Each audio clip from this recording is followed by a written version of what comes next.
थे और नामों का जिक्र कर रहे थे, सबूत ना होने की बात कर रहे थे। यही लग रहा था कि सभी को बरी कर दिया जाएगा, इनके पक्ष में फैसला आएगा और पक्ष में फैसला आ भी चुका है। बल्ले बल्ले हो चुकी है इन 7 आरोपियों की, जिन्हें आरोपी बनाया गया था, इन सब की बल्ले बल्ले हो चुकी है। 17 साल का जो लंबा इंतजार था वो कहीं ना कहीं अब खत्म हो चुका है और ये लंबे इंतजार के बाद कहीं ना कहीं अब राहत की सांस सभी ने ली है। मालेगांव ब्लास्ट केस में एनआईए कोर्ट का ये बड़ा फैसला, 7 आरोपी बरी हो चुके हैं। 17 साल के बाद ये बड़ा फैसला जब सामने आया तो कहीं ना कहीं खुशी भी अब सभी 7 आरोपियों के जहन में होगी कि लंबा इंतजार करना पड़ा है, इतने जो है विवादों में घिरे हैं, आरोपों में घिरे हैं और 17 सालों में के बाद कितना कुछ बदला। आपने खुद देखा कि किस तरह से साध्वी जेल गई, जेल में रही, उसके बाद आई, सांसद तक बन गई और फैसले का अब इंतजार करती रही इतने लंबे वक्त तक। अब जब फैसला आया है तो कहीं ना कहीं खुशी भी होगी।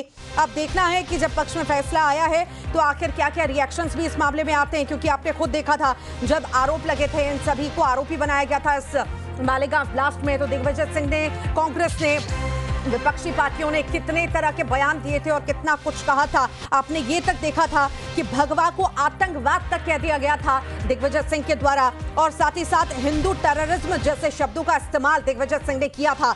अब खासकर जब इस तरह से दिग्विजय सिंह ने ऐसे शब्दों का इस्तेमाल किया तो भाजपा और इन नेताओं को बहुत घेरा भी। तो अब जब ये फैसला आया है, 7 आरोपियों को बरी कर दिया गया है, तो ये देखना बेहद ही महत्वपूर्ण है कि अब कैसे रिएक्शन आते हैं। ये बड़ी खुशी की बात है, सभी 7 आरोपियों के लिए खुशी की, राहत भरी खबर है, क्योंकि इंतजार बहुत लंबा खिंचता जा रहा था। आप देख रहे थे कि जांच एजेंसियां बदलती चली गई और जज बदलते चले गए, तारीख पे तारीख बदलती चली गई और अब जब आज का दिन तय किया गया, मई के बाद, मई पहले तय किया गया था 2025, अब 31 जुलाई जब तय किया गया तो इस पर भी संशय बना हुआ था।